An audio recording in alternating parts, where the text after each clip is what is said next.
అందరికీ good morning. ఈరోజు నేను దోసకాయ ఎండి చేప పులుసు వండబోతున్నాను. అది ఎలా ప్రిపేర్ చేయాలో చేసి చూపిస్తాను, చూడండి. దానికి కావాల్సిన ఐటమ్స్ చూద్దాం. ఐటమ్స్ ఎండి చేపలు, మెత్తాడులు అంటారు కదా, అవి, నిమ్మకాయ సైజ్ అంతా చింతపండు నానబెట్టుకోండి, 3 దోసకాయలు, అలాగే 2 టమోటా, 1 ఉల్లిపాయ. ఇవి ముందుగా కట్ చేసుకుందాం. దానికి కావాల్సిన ఐటమ్స్ ఇంకా చూపించాలి, దాంట్లో వేసేవన్నీ చూపిస్తాను మీకు. ఆల్రెడీ మనం పొట్టు తీసి పెట్టేసుకున్నాం కదా. ఇప్పుడు చూడండి, ఈ చేపలు ముందుగా నానబెట్టాను కదా నేను, అంటే ఇవి కట్ చేసేలోగా ఇవి నానిపోతాయి. వీటికి ఏమన్నా పులుసు అలాంటివి ఉన్నా కూడా రాలిపోతాయి అన్నమాట. వాటర్లో నానిపోయి మొత్తం వచ్చేస్తుంది, ఊడొచ్చేస్తుంది. ఇవి ఈలోకి కడిగేద్దాం. మనం క్లీన్ చేసేసుకొని ఆ తర్వాత చేపలన్నీ క్లీన్ చేసి అలా పెట్టేస్తాను కదా. ఇప్పుడు కూరగాయలన్నీ కట్ చేసుకున్నాను. ఇంట్లో సీడ్స్ ఉన్నాయి కదా, అవి అన్నీ తీసేసి కట్ చేసుకున్నాను.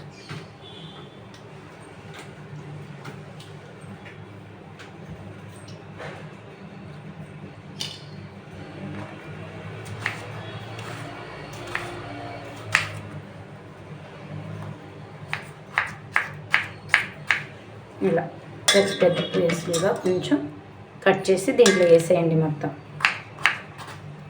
అలా కట్ చేసేసుకొని వేసేయండి.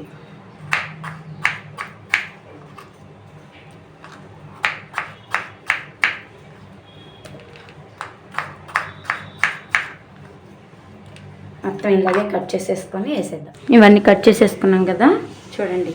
టమోటా, ఉల్లిపాయ ఇలా చిన్న చిన్న ముక్కలుగా, దోసకాయలు మొత్తం కట్ చేసుకొని ఇలా ఒకసారి ఇలానే, అంటే చేపలన్నీ చూసారా అన్నీ మిక్స్ అయిపోతాయి అన్నమాట. ఇలా అంటే ఇప్పుడు దీంట్లో కారం వేద్దాం.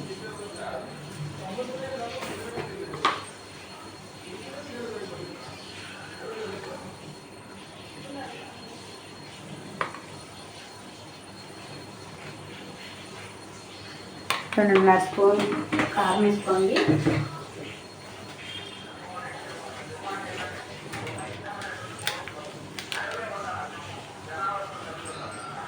పసుపు ఇంకా కొంచెం వేసుకున్నాను,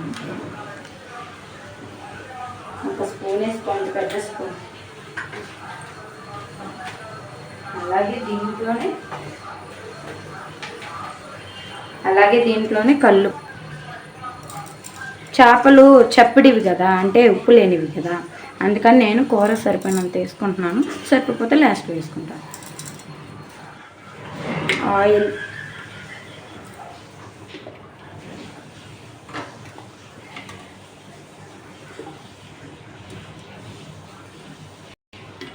మూడు గంటల మొత్తం వేసేసాం కదా. ఇవన్నీ ఒకసారి మిక్స్ అయ్యేలా ఇలా అనండి.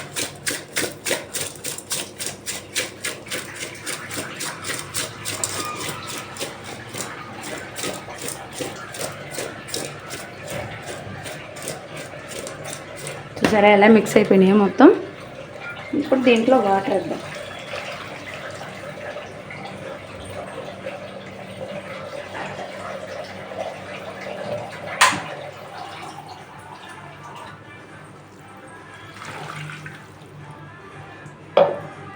వాటర్ అంతా వేసాం. ఇప్పుడు ఇలా ఒకసారి కదిపేసి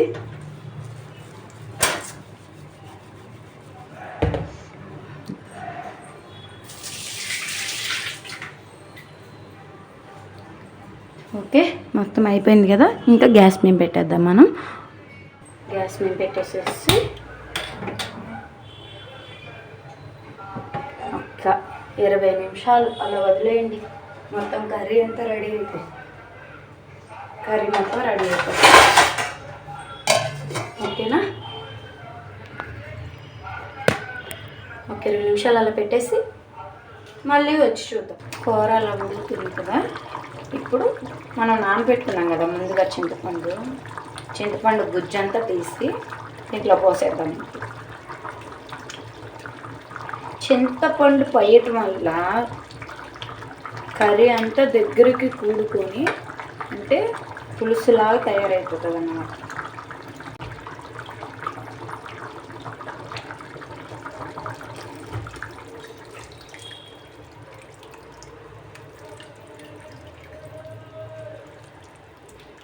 ఇలా మొత్తం దీంట్లో పోసేసి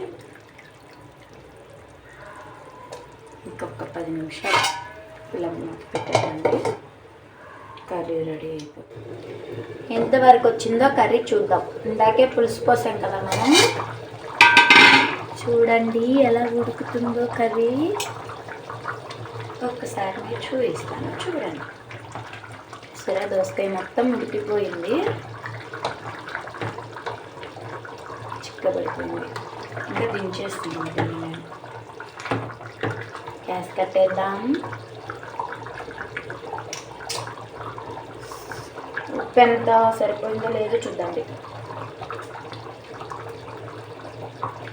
కొంచెం లైట్గా ఉప్పు వేయాలి. సాల్ట్ వేస్తున్నాను నేను.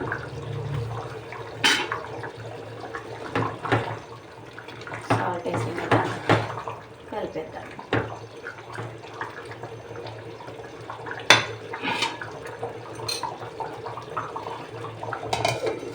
అయిపోయింది, ఇంకా అది రెడీ అయిపోయింది. గ్యాస్ కట్టేసేస్తాను. అది రెడీ అయిపోయింది కదా. అలాగే మళ్ళీ మంచి వీడియో తోటి మళ్ళీ కలుద్దాం. అంతవరకు బాయ్.